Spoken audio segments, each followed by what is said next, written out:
Hey guys, Drew over at Rev Hiker Outdoors.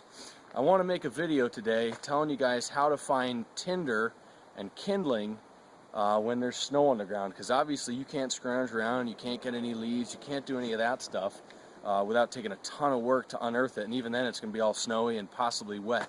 So I'm going to take you guys around the woods, show you the best ways to find tinder when there's snow, and a lot of these techniques will even work when it's rainy. And just so you know, this is mostly a deciduous forest. There's really no pines in here, because when I'm in a pine forest, I like to grab pine snaps, and those real fine dead things, the little dead branches without any needles on them. They work great, but when you're in a forest like this where you can see there's really no pine, these are the ways I like to do it. So the first thing is this right here. This is just a little dead plant, little tree, whatever it was, and this stuff's all dead and it's dry. And one way that you can check and see if stuff is dry is if you strip it down a little bit and you put this on your face. If it feels really cold, it's probably wet. I mean, yeah, granted it's going to be cold, but when things are damp, they feel wet, they feel cold. So that's one way you can tell, even when it's warm out. If something feels cool to your cheek, it's probably cold, or probably wet. So anyway, this stuff will make good secondary stuff. And remember, when you're gathering tinder and kindling, you want really fine stuff, some that's like shavings, you want some bark, some birch bark, you want the super fine stuff like the bird's nest. Then you're going to want stuff that is twigs. Then you're going to want things that are pencil diameter. Then you want stuff that's finger diameter and thumb, and then your wrist and thigh. So it's all important to gather all this stuff. So you can just snag all this little stuff here. So this is a great way. Let's see. Well, if you look over there, I'll show you, but there's a dead tree, and this is one of the best ways to do it.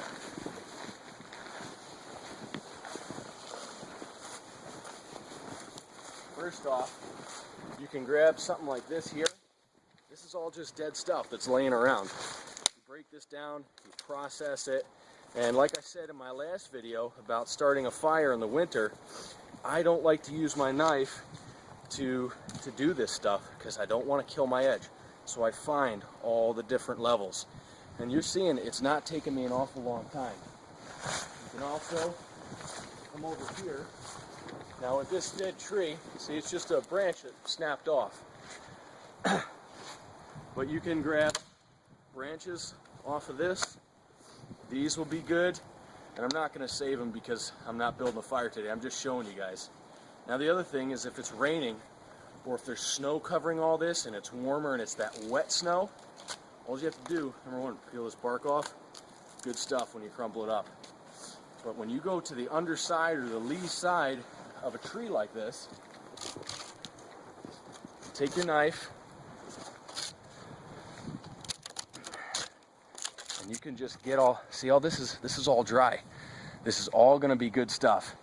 And what you do is you just start getting these little shavings off and collect them, stuff them in your pocket, do whatever you have to do. Word of caution though, if you're doing this, I would put it in an outer pocket. You don't want it really in, at least for me, because I tend to get pretty warm and I'll start sweating, and all that moisture will leach into your wood and you won't be able to find good, or you might have found good tinder like this. You might be shaving this nice dead stuff, but it's going to be all soaked from your sweat. Now the other thing you can do, and if you guys have ever watched someone, like the legend Morris Kohansky, he'll show you that you find a dead tree like this, and I totally agree with this guy, and you can make a feather stick with this. And you get all the bark off, and you shave this dead outer layer off, you begin get all this garbage off. And you can start to get some of these fine curls.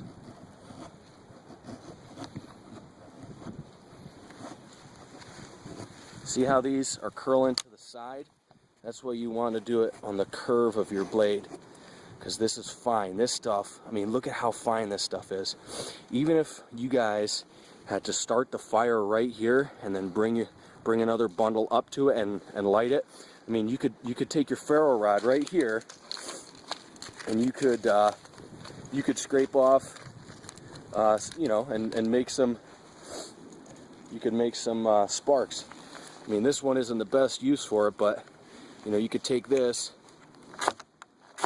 and just toss some sparks in here, and with a little bit of work, you know, you'll get one of these things to catch. Now this is just plain flint, so it's not as good as a ferro rod, but you can see sometimes you can get an ember just off of this. There. So anyway, that's one way to do it.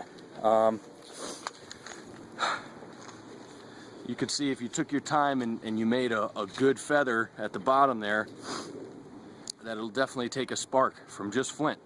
That wasn't even a ferrocerium rod. So anyway, those are some of my tips on gathering tinder. Another thing that you guys should definitely do is search out bark. In a hardwood forest like this, you're gonna find some birch. It might take you a little looking, but it's worth it. That stuff's great. Birch bark's loaded with oils, that's why it gives off that black smoke. They take a spark real easy, and they are great tinder if you want to carry a little fire bundle around with you. But like I said, just find some dead stuff. You don't need to pack a ton of tinder in. And anyway, those are my tips, guys. Hope you learned something. Hope you, you know, maybe you found a new way to get tinder. So hope it helped. Thanks. Don't forget to thumbs up and subscribe. Thanks, guys. So I just kind of plant this right where I want it. There you go.